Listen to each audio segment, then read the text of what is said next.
Afternoon এক্সপ্ৰেছৰ সৈতে ষ্টুডিঅ'ত মই পাপৰি অসমলৈ খালিস্তানী উগ্ৰপন্থীৰ স্থানান্তৰ সম্পৰ্কত মুখ্যমন্ত্ৰী হিমন্ত বিশ্ব শৰ্মাই প্ৰতিক্ৰিয়া ব্যক্ত কৰিছে কেন্দ্ৰীয় চৰকাৰৰ তত্ত্বাৱধানত ডিব্ৰুগড়লৈ অনা হৈছে খালিস্তানী উগ্ৰপন্থীক অসমলৈ অনা বিষয়ত ৰাজ্য চৰকাৰৰ কোনো হাত নাই কেন্দ্ৰ আৰু ৰাজ্য চৰকাৰসমূহে সমন্বয়েৰে কাম-কাজ কৰি আছে দিল্লীতে মন্তব্য কৰিছে মুখ্যমন্ত্ৰী ডক্টৰ হিমন্ত বিশ্ব শৰ্মাই যেহেতু খালিস্তানী উগ্ৰপন্থী ইতিমধ্যে আমি কৈছো যে ডিব্ৰুগড়লৈ অনা হৈছে স্থানান্তৰ সম্পৰ্কত ইতিমধ্যে এই স্থানান্তৰ সম্পৰ্কত এই খালিস্তানী উগ্ৰপন্থী ডিব্ৰুগড়লৈ অনাৰ সম্পৰ্কত মুখ্যমন্ত্ৰীগৰাকীয়ে প্ৰতিক্ৰিয়া ব্যক্ত কৰিছে দিল্লীত কেন্দ্ৰীয় চৰকাৰৰ তত্ত্বাৱধানত ডিব্ৰুগড়লৈ অনা হৈছে এই উগ্ৰপন্থী কেইটা খালিস্তানী উগ্ৰপন্থীক অসমলৈ অনা বিষয়ত ৰাজ্য চৰকাৰৰ কোনো হাত নাই पंजाब के हालात आपने देखे हैं, विजुअल्स देखे हैं, जिस तरीके से 4 आरोपी पकड़े गए हैं वो असम ले जाए जा रहे हैं। क्या सर कनेक्शन है? क्या सेंट्रल इसको मॉनिटर कर रहा है? क्या पंजाब में हालात ऐसे हो गए हैं कि उन्हें अपने जो आरोपी हैं, प्रदर्शनकारी हैं, उन्हें असम भेजना पड़ रहा है? देखिए, सारे सिक्योरिटी एजेंसी कोऑपरेशन में काम करता है, तो इसका ऊपर मेरा बहुत जानकारी नहीं है, लेकिन आसाम हो, बंगाल हो, पंजाब हो, हम लोग सिक्योरिटी ग्रिड का अंडर काम करते हैं, तो म्यूचुअल कोऑपरेशन रहता है। में लॉ एंड ऑर्डर की स्थिति बेहद खराब है। उसमें मेरा टिप्पणी देने का जरूरत नहीं, इसलिए मैं आज लास्ट 10 साल में पंजाब में गया ही আছিল মুখ্যমন্ত্ৰীগৰাকীৰ প্ৰতিক্ৰিয়া যিয়ে নহওক পাঞ্জাৱৰ পৰা ডিব্ৰুগড়লৈ খালিস্তানী উগ্ৰপন্থী অনা হৈছে খালিস্তানী উগ্ৰপন্থীক ডিব্ৰুগড়লৈ স্থানান্তৰ কৰা হৈছে ইফালে ডিব্ৰুগড়ত উপস্থিত গ্ৰেপ্তাৰ হোৱা খালিস্তানী দল উপস্থিত হৈছে পাঞ্জাৱ আৰক্ষীয়ে গ্ৰেপ্তাৰ কৰিছিল খালিস্তানীক আৰু এতিয়াও পলাতক অৱস্থাত আছে মুৰব্বী অমৃতপাল সিঙক বিচাৰি অভিযান অব্যাহত ৰাখিছে আৰক্ষীয়ে অমৃতপাল সিঙৰ সহযোগী স্থানান্তৰক লৈ ডিব্ৰুগড় তৎপৰতা দেখিবলৈ পোৱা গৈছে ডিব্ৰুগড় কেন্দ্ৰীয় কাৰাগাৰত কটকটীয়া নিৰাপত্তা ব্যৱস্থা গঢ়ি তোলা হৈছে পাঞ্জাৱ আৰক্ষীৰ 27 জনীয়া এটা দলে ডিব্ৰুগড় আনিছে এই কেইটা খালিস্তানী উগ্ৰপন্থীক আৰক্ষী দলটোত আছে পাঞ্জাৱৰ কাৰাগাৰ মহাপৰিদৰ্শক গ্ৰেপ্তাৰ হোৱা খালিস্তানীক ডিব্ৰুগড়লৈ কিয় স্থানান্তৰ কৰা হ'ল এই সন্দৰ্ভত বহু প্ৰশ্নৰ উত্থাপন হৈছে পূৰ্বে খালিস্তানী সমৰ্থক তথা নেতা গ্ৰেপ্তাৰ পাছতে পাঞ্জাৱৰ আজনালা আৰক্ষী থানাত ৱাৰিছ পাঞ্জাৱ দেশ সৃষ্টি কৰিছিল উত্তপ্ত পৰিস্থিতি আৰক্ষী থানাত তাণ্ডৱ সৃষ্টি কৰাৰ লগতে আক্ৰমণ কৰিছিল ইয়াৰ পিছতে পুনৰ যেতে পাঞ্জাৱৰ অপ্ৰীতিকৰ পৰিস্থিতিৰ সৃষ্টি নহয় তাৰ প্ৰতি লক্ষ্য ৰাখি অসমলৈ গ্ৰেপ্তাৰ হোৱা সন্ত্ৰাসবাদীক স্থানান্তৰ কৰা বুলি অনুমানহে কৰা হৈছে পাঞ্জাৱৰ পৰা অসমলৈ দূৰত্ব আৰু পাঞ্জাৱত হ'ব পৰা সম্ভাৱ্য পৰিস্থিতিৰ প্ৰতি লক্ষ্য ৰাখি নিৰাপত্তাজনিত কাৰণত অসমলৈ অনা হৈছে বহুকেইটা খালিস্তানী উগ্ৰপন্থী নিউজ 18ত আমি এক্সক্লুসিভ খবৰ ইতিমধ্যে জনাইছো নিউজ 18ত এক্সক্লুসিভ মুখ্যমন্ত্ৰীৰ যি মন্তব্য যি তেওঁৰ ভাষ্য সেয়া আমি আগবঢ়াইছো কিন্তু এই মুহূৰ্তত আমি পুনৰ এবাৰ জনাব বিচাৰিছো যে ডিব্ৰুগড় কেন্দ্ৰীয় কাৰাগাৰত অধিক তৎপৰতা অধিক তাত কটকটীয়া ব্যৱস্থা কৰি তোলা হৈছে আৰু যিহেতু খালিস্তানী ডিব্ৰুগড়লৈ স্থানান্তৰ কৰা হৈছে তাৰ পিছত উপস্থিত হোৱাৰ পিছৰ পৰিৱেশ আমি দেখুৱাইছো যেহেতু অনা হৈছে খালিস্তানী উগ্ৰপন্থীক আৰু ডিব্ৰুগড়ত স্থানান্তৰিত কৰা হৈছে তাক লৈ ইতিমধ্যে মুখ্যমন্ত্ৰীগৰাকীয়ে প্ৰতিক্ৰিয়া ব্যক্ত কৰিছে কিন্তু এতিয়াও যেহেতু মুৰব্বী অমৃতপাল সিং খালিস্তানী মুৰব্বী অমৃতপাল সিং পলাতক অৱস্থাত আছে তেওঁৰ বাহন জব্দ কৰা হৈছে কিন্তু তেওঁৰ পিতৃয়ে এটা কথা কৈছে যে অমৃতপাল সিঙক আৰক্ষীয়ে ইতিমধ্যে কৰায়ত্ব কৰিছে ইতিমধ্যে গ্ৰেপ্তাৰ কৰিছে কিন্তু তাৰ ওপৰত কিছু গোচৰ অন্য বহু গোচৰ ৰুজু কৰিবৰ বাবেহে আৰক্ষীয়ে কথাটো লুকুৱাই ৰাখিছে এয়া অমৃতপাল সিঙৰ পিতৃৰ ভাষ্য আছিল কিন্তু যিয়ে নহওক অমৃতপাল সিঙক বিচাৰি আৰক্ষীয়ে অভিযান চলাইছে কাৰণ আৰক্ষী তৰফৰ পৰা এতিয়ালৈকে কোৱা হৈছে যে অমৃতপাল সিং এতিয়াও পলাতক অৱস্থাত আছে এতিয়াও আৰক্ষীৰ হাতত পৰা নাই ইফালে আমি পুনৰ কৈছো যে অমৃতপাল সিঙৰ সহযোগীক ডিব্ৰুগড়লৈ অনা হৈছে ডিব্ৰুগড়ত এতিয়া তৎপৰতা খালিস্তানী উগ্ৰপন্থী কণাক লৈ কিন্তু প্ৰশ্ন বহু উত্থাপন হৈছে যে অসমলৈকে কিয় পাঞ্জাৱৰ এই খালিস্তানী দুৰ্ধৰ্ষ অপৰাধীক বা উগ্ৰপন্থীক অসমলৈ ডিব্ৰুগড়লৈ কিয় স্থানান্তৰ কৰা হৈছে গতিকে বহু প্ৰশ্নৰ উত্থাপন হৈছে এই ক্ষেত্ৰত বিশেষ এটা একেবাৰে নিশ্চিত হয় এনেকুৱা ধৰণৰ কোনো প্ৰশ্নৰ উত্তৰ দিব নোৱাৰি যদিও বা এটা অনুমান কৰিব পাৰি যে পূৰ্বে খালিস্তানী সমৰ্থক তথা নেতা গ্ৰেপ্তাৰ পিছতে পাঞ্জাৱৰ আজনালা আৰক্ষী থানাত ৱাৰিছ পাঞ্জাৱ দে সৃষ্টি কৰিছিল উত্তপ্ত পৰিস্থিতি আৰক্ষী থানাত তাণ্ডৱ সৃষ্টি কৰাৰ লগতে আৰক্ষীকো যিহেতু আক্ৰমণ কৰা হৈছিলে তাৰ পিছত পুনৰ যেতিয়া পাঞ্জাৱত অপ্ৰীতিকৰ এটা পৰিস্থিতিৰ সৃষ্টি নহওক তাৰ প্ৰতি লক্ষ্য ৰাখি এইদৰে অসমলৈ অনা হৈছে অনাৰ সময়ছোৱাৰ দৃশ্য দেখুৱাইছো কেনেকুৱা ধৰণৰ এটা কটকটীয়া ব্যৱস্থা ইয়াত গঢ়ি তোলা হৈছে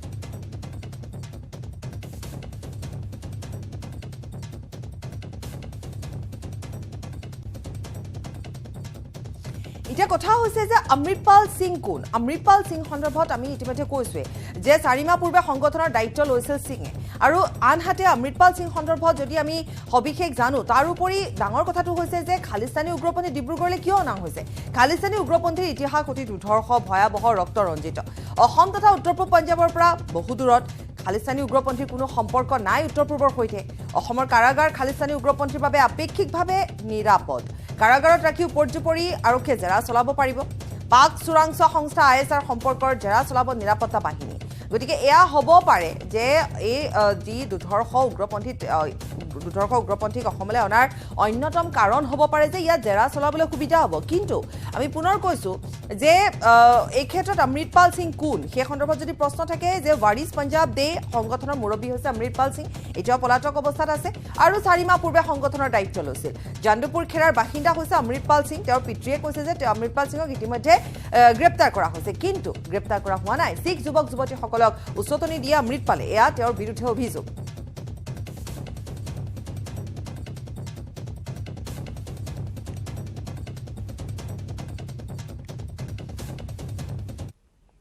আৰু মাত্ৰ 4 মাহ পূৰ্বে ৱাৰিছ পঞ্জাব দে বাগজৰি হাতত লৈছিল অমৃতপাল সিঙে গতিকে অমৃতপাল সিং কোন সেই সন্দৰ্ভত আমি কৈছো অমৃতসৰৰ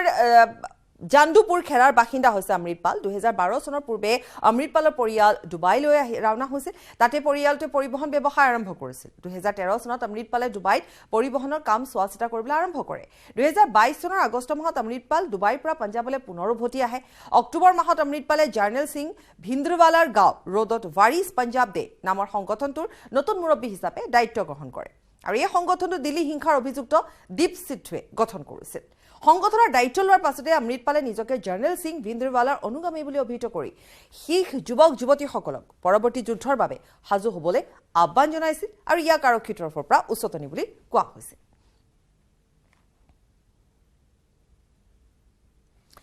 এটা কথা হৈছে অমৃতপাল সিং চৰ্চালৈ কেতিয়া আহিছিল পঞ্জাবৰ ৰূপনগৰ জিলাৰ সামকৌৰ সাহিবৰ বৰিন্দৰ সিঙে লাপ্ৰীত সিং আৰু অমৃতপালকে ধৰি মুঠ 30 জনৰ বিৰুদ্ধে অপহৰণ আৰু আক্ৰমণৰ অভিযোগ দাখিল কৰাৰ পাছতে চৰ্চালৈ আহিছিল অমৃতপাল সিং আৰু এই অভিযোগৰ পাছতে লাপ্ৰীত আৰু আন এজন অভিযুক্তক গ্ৰেপ্তাৰ কৰা হৈছিল ইতিমধ্যে এজন অভিযুক্তক আৰক্ষীয়ে মুকলি কৰি দিছিল যদিও লাপ্ৰীতক মুকলি কৰি দিবলৈ অমৃতপালে থানাৰ বাহিৰত উত্তাল পৰিৱেশ পৰিস্থিতিৰ সৃষ্টি কৰাৰ হুংকাৰ প্ৰদান কৰিছিল 23 ফেব্ৰুৱাৰীত সমৰ্থকসকলৰ সৈতে অমৃতপালে শ্ৰী গুৰু গ্ৰন্থ সাহিবজীৰ পবিত্ৰ ৰূপ লৈ থানাত উপস্থিত হয় আৰক্ষীয়ে তেওঁক বাধা দিবলৈ চেষ্টা কৰাত উত্তেজিত ৰাইজে বেৰিকেড ভাঙি তৰোৱাল আৰু বন্দুকেৰে থানাত আক্ৰমণ কৰে আৰু এই আক্ৰমণত আৰক্ষী অধীক্ষককে ধৰি 6 জন আৰক্ষী আহত হয় অমৃতপালৰ বিৰুদ্ধে কঠোৰ চৰকাৰ চলিত বৰ্ষৰ মাৰ্চ মাহৰ পৰাই পঞ্জাব চৰকাৰে অমৃতপাল সিঙক গ্ৰেপ্তাৰৰ পৰিকল্পনা কৰিছিল যোৱা 2 মাৰ্চত মুখ্যমন্ত্ৰী ভগৱন্ত মানে কেন্দ্ৰীয় গৃহমন্ত্ৰীক সাক্ষাৎ কৰি ৰাজ্যখনৰ আইন শৃংখলা পৰিস্থিতি সন্দৰ্ভত আলোচনাত বহিছিল আৰু এই আলোচনাত কেন্দ্ৰীয় আৰু ৰাজ্যিক নিৰাপত্তা সংস্থাসমূহে একেলগে কাম কৰি নিৰাপত্তা সম্পৰ্কীয় সকলো সমস্যাৰ সৈতে মোকাবিলা কৰাৰ সিদ্ধান্ত গ্ৰহণ কৰে আজনলা কাণ্ডৰ পিছত শাহৰ সৈতে মুখ্যমন্ত্ৰীৰ বৈঠক অতি গুৰুত্বপূৰ্ণ আছিল প্ৰায় 40 মিনিটৰ এই বৈঠকত মুখ্যমন্ত্ৰীয়ে গৃহমন্ত্ৰী সীমান্তৰ সিপাৰৰ পৰা ড্ৰাগছ আৰু অস্ত্ৰ যোগানৰ বাবে ড্ৰোন ব্যৱহাৰৰ বিষয়ে অৱগত কৰিছিল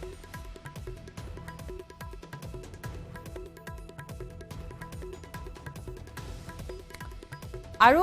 যিখিনি তথ্য ইতিমধ্যে আমি জনাইছো তাৰ ভিতৰত হৈছে যে ৱাৰিছ পঞ্জাব দে মুৰব্বী অমৃতপাল সিং পলাতক হৈ আছে এতিয়াও অমৃতপালৰ 78 সহযোগী গ্ৰেপ্তাৰ কৰিছে আৰক্ষীয়ে অপ্ৰীতিকৰ পৰিস্থিতিৰ আশংকাত ইণ্টাৰনেট সেৱা বন্ধ কৰিছে আজনালা আৰক্ষী থানাত তাণ্ডৱ চলাইছিল সিং বাহিনীয়ে 4 মাহ পূৰ্বে ৱাৰিছ পঞ্জাব দেৰ দায়িত্ব লৈছিল সিঙে 2012 চনত ডুবাইলৈ ৰাওনা হৈছিল পৰিয়াল আৰু 12 চনত ৰাওনা হৈছিল তাৰপিছত 22 চনৰ আগষ্টত পঞ্জাৱলৈ অমৃতপাল উভতি আহিছিল অক্টোবৰ মাহত ৱাৰিছ পঞ্জাব দেৰ দায়িত্ব লৈছিল সিঙে দিল্লী হিংসাৰ অভিযুক্ত দীপ সিদ্ধুৱে গঠন কৰিছিল ৱাৰিছ পঞ্জাব দে সংগঠনৰ দায়িত্ব লৈ শিখ যুৱক যুৱতীক উচতনি প্ৰদান কৰিছিল অমৃতপালে আৰু 23 ফেব্ৰুৱাৰীত আজনালা আৰক্ষী থানাত তাণ্ডৱ সৃষ্টি কৰিছিল আক্ৰমণত আৰক্ষী অধীক্ষকসহ 6 আৰক্ষী আহত হৈছিল আৰু অমৃতপালক বিচাৰি অভিযান পঞ্জাব আৰক্ষী आज लोग उस निगाह से देख रहे हैं कि पंजाब को संभालना कैसे है पंजाब को एक साथ कैसे रखना है ये हम सबकी जिम्मेदारी है दूसरी बात मैं कह दूं कि कुछ सियासी पार्टियों के मैं बयान सुन रहा हूं कि इतने घटिया बयान है कि जिससे पंजाब का नुकसान हो सकता है आप लोग बल्ती में घी डाल रहे हो ऐसा मत करो और दूसरी बात मैं कहूं आज पंजाब सरकार की क्रेडिबिलिटी को दिखाने का समय है क्योंकि ये क्रेडिबिलिटी इसलिए दांव पे लगी हुई है कि पहले ही लॉरेंस बिश्नोई को लेकर सरकार शक के घेरे में है दूसरी बात मैं कह रहा हूं आज अमृतपाल को लेकर लोग सवाल पूछते हैं कि उनको पकड़ लिया गया कि छोड़ा गया वो भाग गया कि भगाया गया ये सरकार की क्रेडिबिलिटी पे शक इसलिए हो रहा है कि आज सरकार को इस पे ध्यान दे मैं भाई अमर साहब पाल के फादर हाँ। तो लेकिन हम लोग को तो अभी तक उनके बारे में कोई करेक्ट इन्फॉर्मेशन नहीं है कि वो अभी किधर है, क्या है, उनके अरेस्ट है, बाहर है? लेकिन इतना कि पुलिस हमारे घर में रही 3-4 घंटा, उन्होंने इधर सर्च किया, उनको कोई ऐसा कुछ नहीं इधर से कुछ भी मिला कि जो कोई अलीगल हो। तो बाकी तो अभी तक हम लोग थोड़ा चाहते हैं कि उनके बारे में कोई करेक्ट कोई इन्फॉर्मेशन मिले हमको, तो अगर वो मिलेगी तो फिर हम उसके बाद ही कोई बात कर पाएंगे।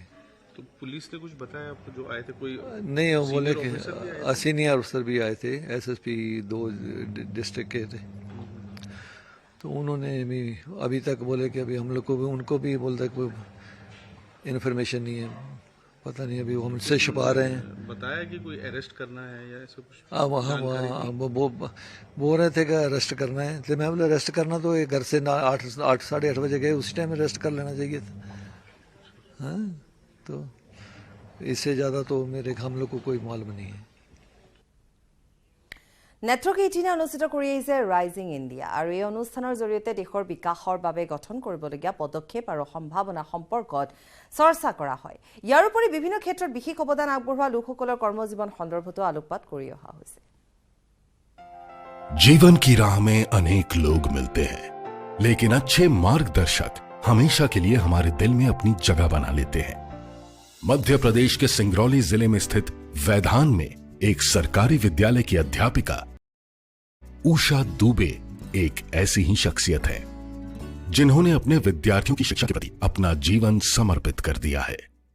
जब दुनिया कोविड-19 के प्रकोप से जूझ रहा था, तब विद्यालय और पुस्तकालय बंद होने के कारण बच्चों की शिक्षा पर भी इसका बहुत बुरा असर पड़ रहा था। तो उषा जी ने तुरंत अपने स्कूटर को एक चलते फिरते पुस्तकालय में परिवर्तित कर दिया, जिसे लेकर वह घर घर जाती, बच्चों को कहानियां सुनाती, शैक्षणिक कार्य देती और उनके पढ़ने के लिए किताबें भी छोड़कर जाती। एक शिक्षक के रूप में अपने छात्रों के लिए मैं जो भी कार्य करती हूँ, वो सभी काम मुझे मन में कहीं न कहीं एक संतोष देते हैं कि मैं बच्चों के लिए कर रही हूँ। क्योंकि शिक्षक का जो पेशा होता है वो सिर्फ पैसे कमाने का एक जरिया नहीं रहता है, वो बच्चों के जीवन से जुड़ा रहता है। हम जो भी कार्य करते हैं वो बच्चों के भविष्य को बनाता है, बच्चों के जीवन को एक नई दिशा देता है। उन्होंने संकल्प लिया था कि वह बच्चों की शिक्षा का नुकसान नहीं होने देंगी और उन्होंने इसके लिए सभी संभव कदम उठाए और दृढ़ता से इस लक्ष्य पे जुटी रहीं। उनके प्रयास अनदेखे नहीं गए और प्रधानमंत्री श्री नरेंद्र मोदी ने खुद मन की बात में उनको सराहा है।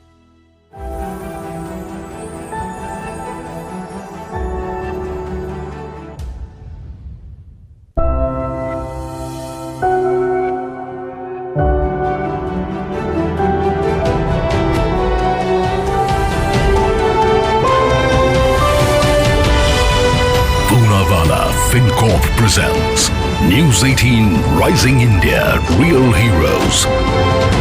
Coming soon. খবৰ অব্যাহত ৰাখিম সময় বিৰতি। কেৱল ষ্ট্ৰং নহয়, মাইথান ষ্ট্ৰং, মাইথান ষ্টীল নিৰ্মাণৰ মানদণ্ড।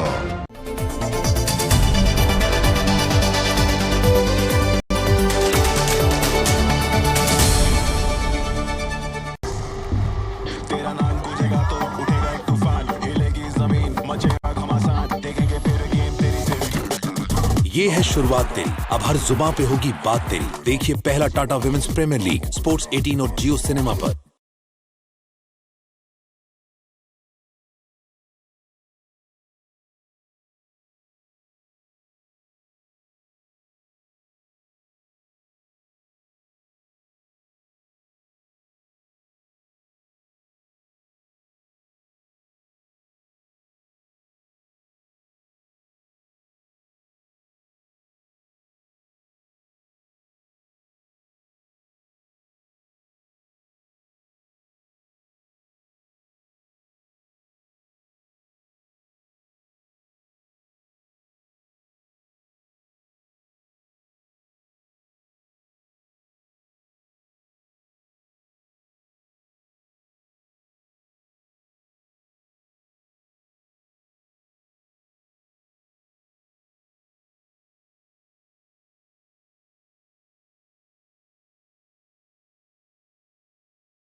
ঘৰত আৰক্ষীৰ দল সোধাপোছাৰ বাবে কংগ্ৰেছ সাংসদগৰাকীৰ ঘৰত উপস্থিত হৈছে আৰক্ষীৰ দলটো ভাৰত জোড়ো যাত্ৰাৰ সময়ত জম্মু কাশ্মীৰত ৰাহুল গান্ধীয়ে কৰা এক মন্তব্যৰ পাছতে সোধাপোছাৰ বাবে উপস্থিত হৈছে দলটো ভাৰত জোড়ো যাত্ৰাৰ সময়ত 30 জানুৱাৰীত শ্ৰীনগৰত উপস্থিত হৈ ৰাহুল গান্ধীয়ে কাশ্মীৰৰ বহু নাৰী যৌন নিৰ্যাতনৰ সন্মুখীন হৈছে বুলি উল্লেখ কৰিছিল বহু ভুক্তভোগী মহিলাই এই সন্দৰ্ভত তেওঁক অভিযোগ দিয়া বুলিও এক ভাষণত উল্লেখ কৰিছিল এই মন্তব্যৰ পাছতে আৰক্ষীয়ে শেহতীয়াকৈ সোধাপোছাৰ বাবে উপস্থিত হৈছে ৰাহুল গান্ধীৰ বাসগৃহত সোধাপোছাৰ অন্তত যাতে ভুক্তভোগী মহিলাক ন্যায় দিব পাৰে তাৰে প্ৰচেষ্টা অব্যাহত ৰাখিছে বুলি উল্লেখ কৰে আৰক্ষী বিষয়াসকলে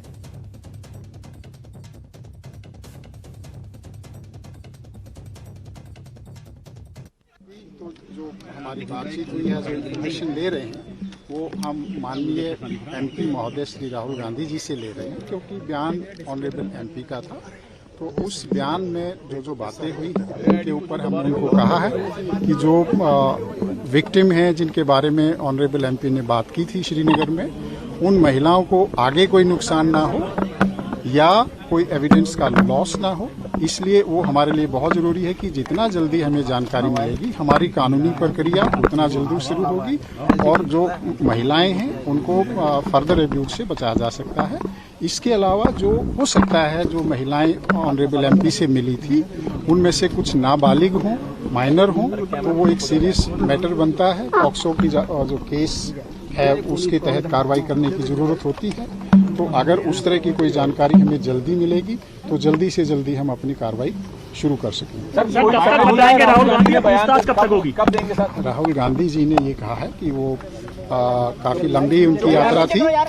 और वो काफ़ी लोगों से मिले थे और उसको कंपाइल करने में उनको थोड़ा टाइम लगेगा और जैसे ही टाइम लगेगा और जैसे ही उनकी कंपाइल हो जाएगी वो हमें देंगे ইয়াৰে সৈতে আফটাৰনুন এক্সপ্ৰেছৰ পৰা বিদায় লৈছো নমস্কাৰ